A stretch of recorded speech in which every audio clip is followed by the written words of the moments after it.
quand la tristesse arrive, je sais tu es là, toujours près de moi. Bonjour, bienvenue à votre émission de la Victoire de l'amour. J'espère que vous allez bien en ce début du mois de janvier. Je veux prendre quelques instants pour vous souhaiter une très, très belle année 2019. Je vous souhaite le plus important, finalement, c'est la santé. Lorsqu'on a la santé, on peut tout faire. Et pour bien débuter l'année, j'ai le bonheur de rencontrer aujourd'hui avec vous deux personnes que j'aime beaucoup, l'abbé Donald Thompson et Pierre-Luc Bordelot. On aura comme toujours cette belle chronique du père Michel Marie de Paris et en chanson, quelqu'un qu'on aime tellement, Marie-Jeanne Fontaine. Ah, et restez jusqu'à la fin, j'ai toute une nouvelle à vous annoncer pour la Semaine Sainte. Je vous dis ça à la fin de l'émission. Pierre-Luc. Salut. Bonjour, ça va? Donald. Bonjour, Sylvain. Écoutez, j'espère que vous allez bien. Très bien. Début de bonne année, d'ailleurs. Merci, toi de même. On a fait l'année dernière, à la même date à peu près, vous étiez assis là tous les deux pour le lancement du premier cours, si on veut, ou retraite. C'était Jésus. Parcours biblique. Parcours biblique, C'est encore mieux dit. Jésus, vrai homme, vrai Dieu. Oui. Et ça a été tellement un grand succès que les gens ont demandé une suite. Alors, qu'est-ce que vous avez fait? En fait, on a fait un peu ce qu'on a fait dans la première fois avec Découvrir Jésus, vrai homme, vrai Dieu. Grâce à Donald et tous ces grands ressourcements, je dirais qu'il y a une espèce de colligé de plusieurs homélies, de retraites, en tout cas de savoir là-dedans, et d'expériences humaines pour dire on a découvert Jésus qui il était. À cette heure, on peut-tu le rencontrer? C'est à peu près ça, je pense. C'est pour ça que ce ressourcement-là va parler particulièrement. Qu'est-ce que c'est qu'une expérience spirituelle? Tu sais, tu reçois des gens ici, Sylvain, constamment, qui ont vécu des expériences spirituelles. C'est quoi une expérience spirituelle? On va en présenter plusieurs.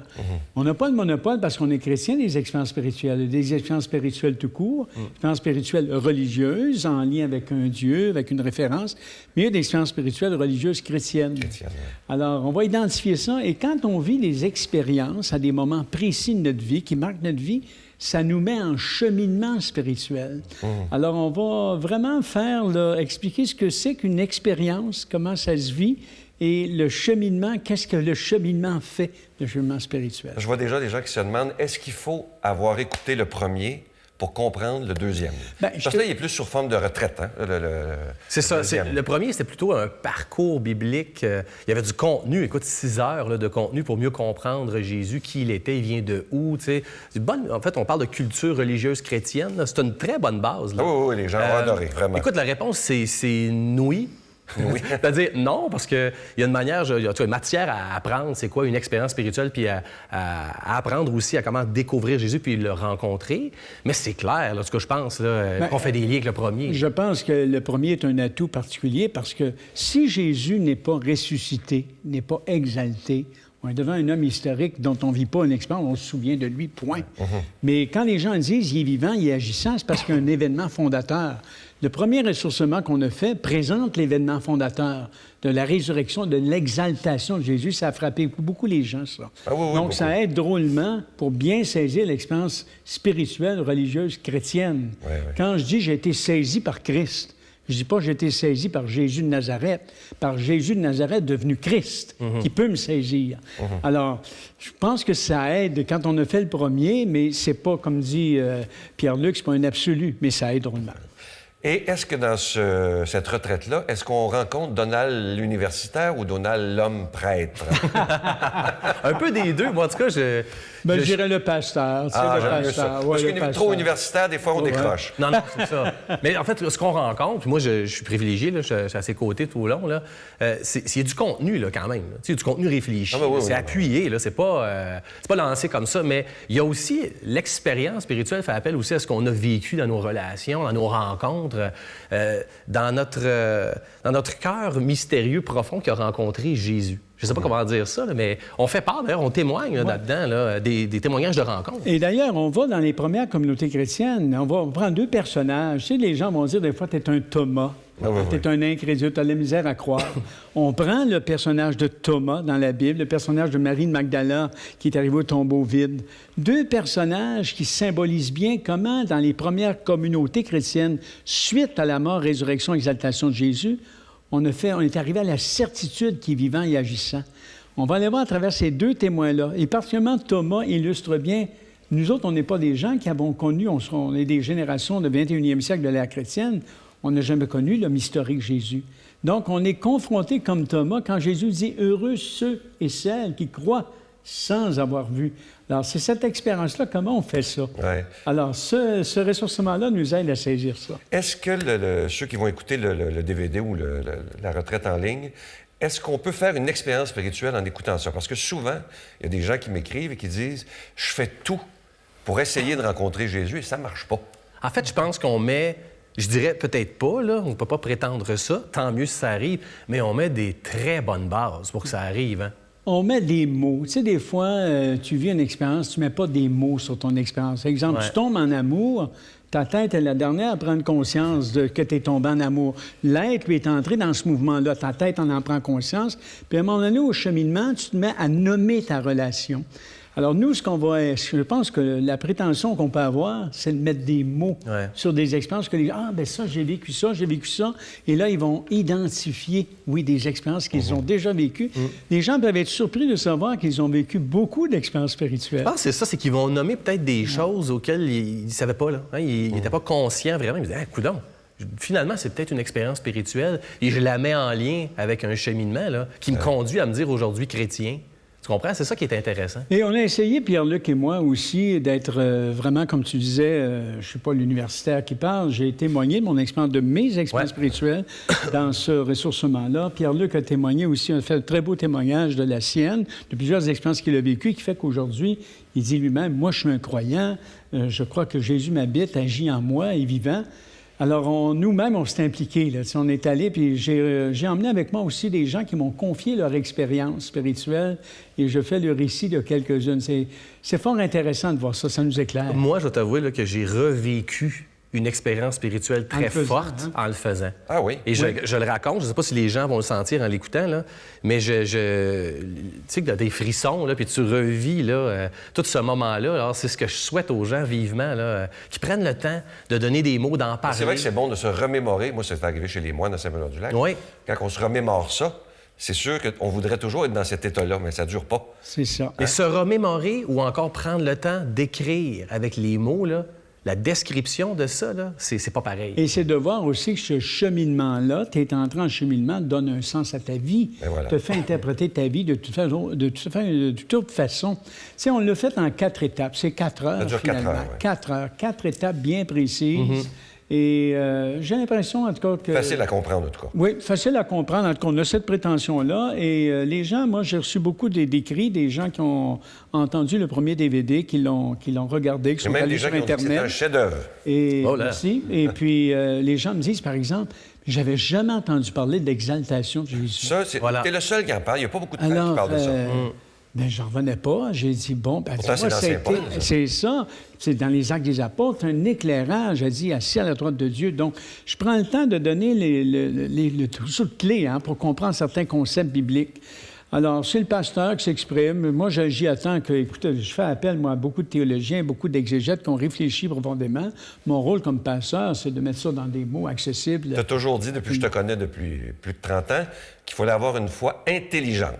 Ça, c'est très important pour toi. C'est ça. Il faut évangéliser, souviens-toi, on se disait ça souvent, il faut évangéliser l'intelligence pour mettre le cœur en action. Tout à fait. C'est ce qu'on essaie de faire. Alors, la différence, il nous reste quelques minutes, entre l'expérience spirituelle et le cheminement.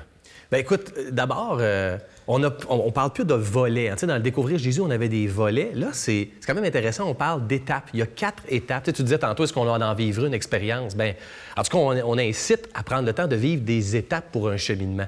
Alors, ça donne un peu la... Une expérience spirituelle, c'est quelque chose qui t'arrive à un moment précis, dans un espace précis.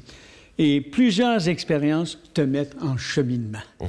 Mais il faut que tu fasses le lien entre ces expériences-là qui arrivent à des moments précis, repérables dans le temps et l'espace. Ça, c'est la première étape. Ouais. Petit résumé, Marie de Magdala, son cheminement spirituel. Un petit résumé très court. Très court. Elle arrive au tombeau vide. Hein? Elle a connu Jésus avant. Hein? Elle arrive au tombeau vide. Donc, elle fait l'expérience d'une révélation intérieure très, très forte.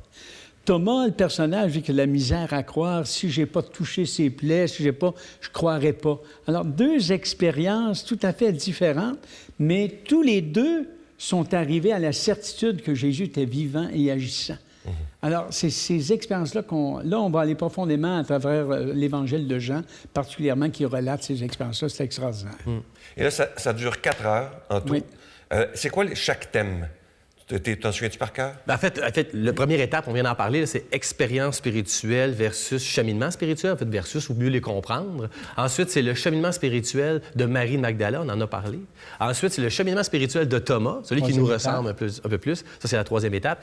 Et la dernière étape, et non la moindre, c'est ma rencontre avec le ressuscité exalté. Parce qu'au bout du compte, là, on pose comme cette question-là à la maison.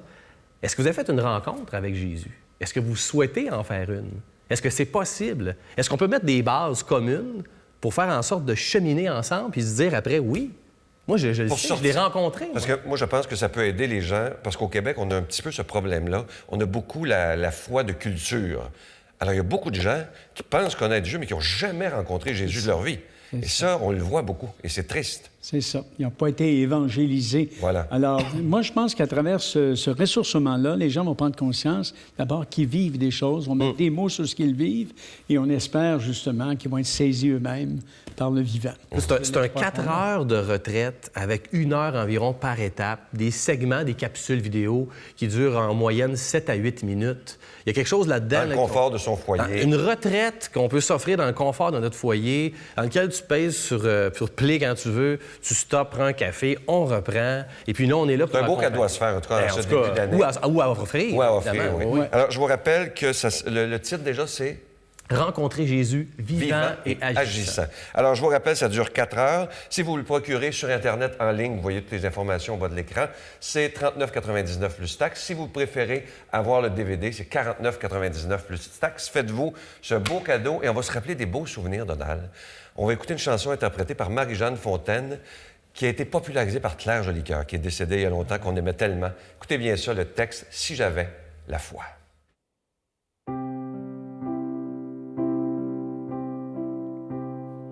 Si j'avais la foi, gros comme un grain de sable, si je ne doutais pas, je soulèverais les montagnes. Si j'avais la foi, celle qui me vient de Dieu, je verrais déjà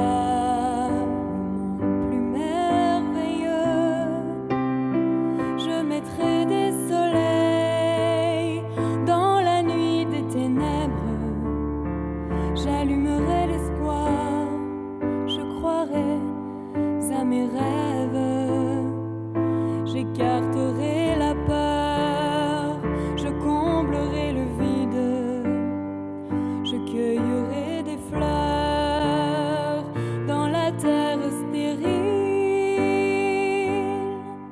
Seigneur, je crois. Augmente ma foi, Seigneur, je crois, mais augmente ma foi.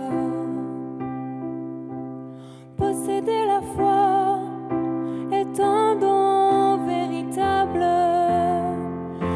posséder la foi est en même temps une grâce. Posséder la foi est l'héritage de Dieu. C'est lui qui l'a donné, c'est lui qui l'a semé. La moisson de la foi se prépare chaque jour dans l'accueil, le partage, le pardon et l'amour. La moisson de la foi, c'est sans l'ombre d'un doute ce qu'on récoltera, ce qui nous sauvera. Seigneur, je crois, mais augmente ma foi. Seigneur,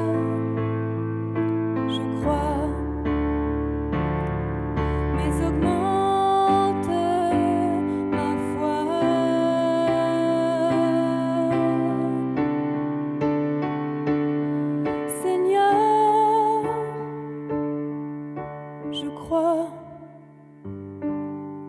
mais augmente ma foi. Seigneur, je crois, mais augmente ma foi.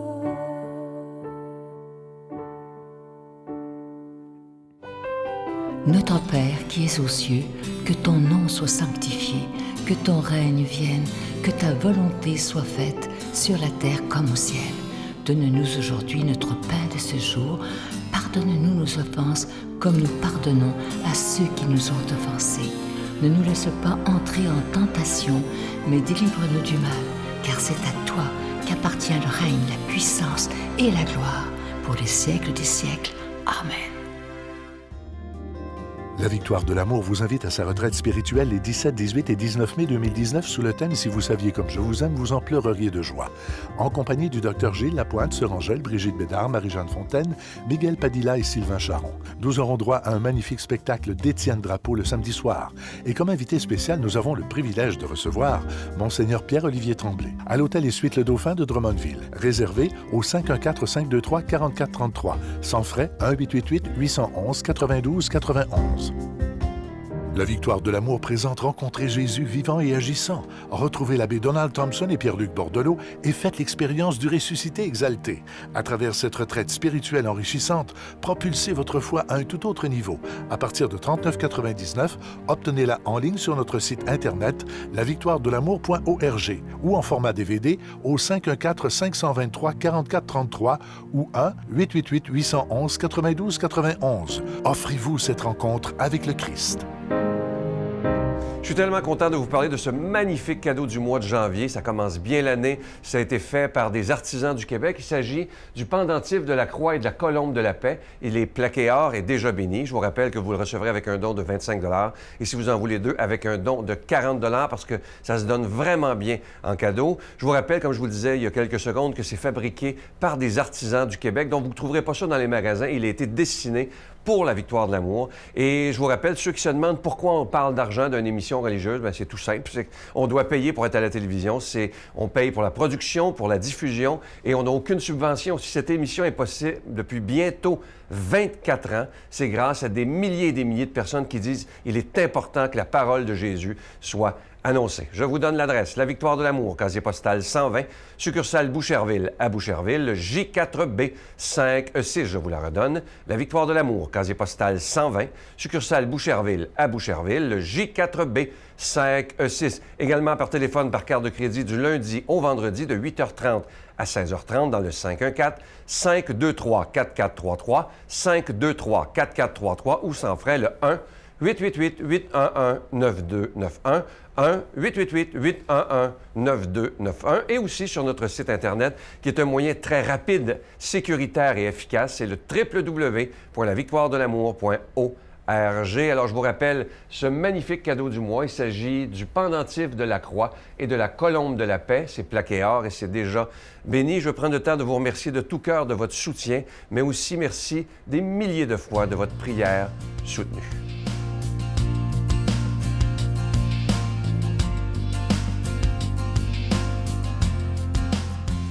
Voilà une question bien délicate à laquelle je m'attelle à présent. Que deviennent les âmes qui ont commis des actes terribles, par exemple des génocides, des éradications de population, des meurtres? D'abord, je vous rappelle que nous ne sommes pas Dieu et qu'il est difficile de regarder et de juger les actes des hommes comme il les regarde et les juge lui-même. La justice des hommes, je ne vous apprends rien, n'est pas celle de Dieu. Heureusement d'ailleurs, car celle de la terre est imparfaite. Et elle peut condamner un innocent ou faire tomber sur un coupable une peine qui n'est pas ajustée au mal commis. Tandis qu'en Dieu, tout est parfait. On peut lui faire confiance, car il est le seul, à vrai dire. Et c'est là qu'il faut en venir, à descendre si profondément dans les intentions de l'homme, jusqu'à préciser l'exacte responsabilité de celui-ci dans les actes qu'il a accomplis. Et maintenant, accrochez-vous au bastingage, car ça va tanguer. Les grands criminels, ceux que l'on appelle communément des monstres, sont des êtres humains qui certes ont dévié sur la terre dans des proportions inouïes, mais qui demeurent malgré tout des enfants de Dieu, aimés par lui, à l'instar de leur père et de leur mère de la terre, qui sans doute pleurent sur leur sort sans cesser de les aimer et en songeant toujours avec douleur au mal qu'ils ont semé ici-bas. Ces êtres qui ont dévié si gravement, que vont-ils donc devenir? Eh bien, si l'on est un ami du Christ, il faut souhaiter qu'ils entrent un jour et au plus vite dans le paradis de Dieu, après avoir fait tout un chemin de rédemption, nous sommes d'accord. Et si sur la terre, cette purification n'a pas pu avoir lieu, c'est au purgatoire, j'y crois dur comme fer, que s'achève la grande préparation de l'âme avant la grande rencontre avec la divinité paternelle. Ajoutons ici que vous comme moi, qui, je l'espère, n'avons pas exterminé des populations entières, nous pouvons, à notre niveau, faire autant de mal, mais oui, ne serait-ce qu'à une seule personne, en la tuant sans armes, avec la langue par exemple, ou avec notre dureté de cœur, ou encore avec le pouvoir qui est le nôtre. Sans compter que des êtres peuvent aller jusqu'à se suicider, parce que nous avons dit ou fait quelque chose contre eux qu'ils n'ont pas supporté. Attention, nous sommes tous des criminels en puissance. Et en soi, nous mériterions tous l'enfer s'il n'y avait cette miséricorde de Dieu qui excuse, il faudrait dire, qui indulgencie nos fragilités, nos faiblesses, nos méchancetés, nos idioties. Que Dieu fasse ce qu'il veut avec ceux qui ont lourdement fauté, c'est là son affaire, mais nous, je vous en supplie, ne condamnons personne. À bientôt.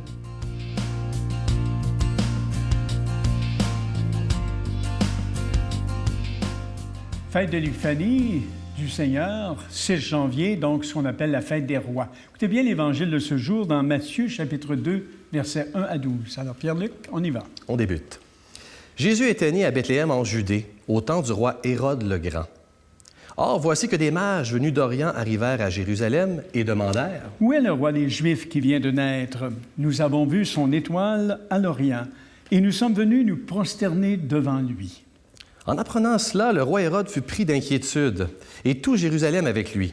Il réunit tous les chefs des prêtres et tous les scribes d'Israël pour leur demander en quel lieu devait naître le Messie. Ils lui répondirent « À Bethléem en Judée. Car voici ce qui est écrit par le prophète. Et toi, Bethléem, terre de Juda, tu n'es certes pas le dernier parmi les chefs-lieux de Juda, car de toi sortira un chef qui sera le berger de mon peuple Israël. » Alors Hérode convoqua les mages en secret pour leur faire préciser à quelle date l'étoile était apparue. Puis il les envoya à Bethléem en leur disant « Allez vous renseigner avec précision sur l'enfant, et quand vous l'aurez trouvé, venez me l'annoncer, pour que j'aille moi aussi me prosterner devant lui. » Sur ces paroles du roi, ils partirent, et voilà que l'étoile qu'ils avaient vue se lever les précédait. Elle vint s'arrêter au-dessus du lieu où se trouvait l'enfant. Quand ils virent l'étoile, ils éprouvèrent une très grande joie. En entrant dans la maison, ils virent l'enfant avec Marie, sa mère, et, tombant à genoux, ils se prosternèrent devant lui. Ils ouvrirent leur coffret et lui offrirent leurs présents, de l'or, de l'encens et de la myrrhe. Mais ensuite, avertis en songe de ne pas retourner chez Hérode, ils regagnèrent leur pays par un autre chemin. Intéressant. La route difficile des mages. La route difficile des mages. Oui. Alors, on poursuit un peu dans l'élan de rencontrer Jésus vivant et agissant en parlant des différentes étapes de ce qu'on appelle des mages chercheurs de Dieu. Et là, tu as distingué 5 étapes très précises du parcours des mages. La toute première étape, c'est d'abord, ils se posent une question. Ils se posent une question. Où est le roi des Juifs qui vient de naître? Alors, pour entrer dans la foi, il faut se poser des questions. Des questions des fois difficiles et inquiétantes. Et les mages observent une anomalie dans le ciel. Hein? Il y a une étoile, il y a un signe. Alors, la foi personnelle ou vivante se pose toujours des questions quand une vie est en jeu ou quand le sens de notre vie en est ébranlé. Je pense que, première étape. Première étape, se pose des questions. Deuxième étape, ils se mettent en route. Alors, tout cela est un voyage. Hein? Ils se mettent en route. Les mages, ce ne sont pas des touristes. Hein? Leur quête, c'est un arrachement, c'est un départ. Leur quête de combien de gens à différents âges, comprennent tout à coup le vide de leur vie. Alors, ces gens-là se mettent en route tout à coup au fond d'eux-mêmes. Ils vont au fond d'eux-mêmes pour comprendre, essayer de comprendre ce qui leur arrive par en dedans, puis donner du sens à leur vie. Alors, des fois, ça remet tout en question, mais il faut se remettre à nu. Hein? C'est le deuxième parcours. Des mages et pas des touristes. J'aime ça, moi, je trouve ça intéressant. Troisième étape, ils interrogent des experts. Alors ça, c'est intéressant. Oui. D'ailleurs, on n'a pas fait un DVD pour rien. Non, mais quand même. On essaie. Alors, À un moment de leur recherche, qu'est-ce qui se passe? Où est le roi des Juifs qui vient de naître? Voyez, là, ils cherchent. Et leur quête, c'est pas seulement une introspection, là, au-dedans d'eux-mêmes, hein? Ils ont besoin de plus que ça. Alors, l'expérience de Dieu s'exprime toujours dans une tradition, à travers des rites, des symboles, dans une écriture sacrée, hein? Alors, le ou la chercheur de Dieu, c'est quelqu'un qui a besoin souvent d'une communauté, d'un guide pour l'aider à nommer son expérience et à distinguer le faux du vrai, l'illusion de l'authentique. Troisième étape. Intéressant, ça, j'adore ça. Et quatrième étape, ils confessent leur foi en Jésus. Alors, parvenus évidemment à Jésus, les mages entrent dans la foi, tombent à genoux et se prosternent devant Jésus. Le texte dit qu'ils éprouvent une grande joie. Et là, il offre 3 cadeaux. Hein? De l'or, c'est le roi tendu. Oui. De l'encens, c'est le Fils de Dieu. Et de la myrrhe qu'on employait pour l'embaumement, c'est que Jésus est un homme véritable, un homme qui a connu la passion et qui est mort aussi, hein? Et qui a donné un sens profondément précis à sa vie. C'est intéressant, je n'avais pas fait le lien là-dessus. Les 3 cadeaux. Cinquième étape, puis on le voit, c'est la dernière phrase de l'Évangile de Matthieu, ils changent de chemin. Alors, enfin, les mages retournent chez eux, dit le texte, par un autre chemin. Quelqu'un qui a goûté à Dieu dans sa vie, qui a fait une expérience spirituelle profonde, qui est en cheminement, ne prend plus le même chemin. Ouais. Sa vie a changé. Et c'est ça le parcours spirituel. C'est ça qui est extrêmement extraordinaire. Alors, lorsqu'on n'a plus d'étoiles hein, pour traverser sa route, l'expérience, elle donne tout un cheminement. Alors, quand la lumière est entrée dedans de soi, hein, la lumière de Dieu, eh bien, on peut inventer un chemin sans crainte de s'égarer dans la vie. Hein? L'amour et la paix viennent calmer les angoisses de la vie. C'est pour ça qu'aujourd'hui, je pense que Pierre-Luc, on pourrait souhaiter aux gens qui nous écoutent bonne épiphanie. Oui. Le mot épiphanie, ça veut dire manifestation.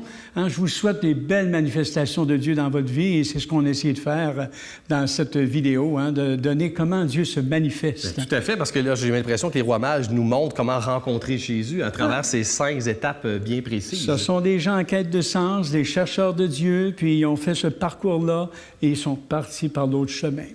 Alors, je demande au Dieu qu'il se manifeste à vous aujourd'hui, au Dieu de la vie, et qu'il vous bénisse. Le Père, le Fils et le Saint-Esprit. Amen. Bonne fête de l'Épiphanie, bonne fête des rois. Je vous salue Marie, pleine de grâce. Le Seigneur est avec vous. Vous êtes bénie entre toutes les femmes, et Jésus, le fruit de vos entrailles, est béni. Sainte Marie, Mère de Dieu, priez pour nous pauvres pécheurs, maintenant et à l'heure de notre mort. Amen.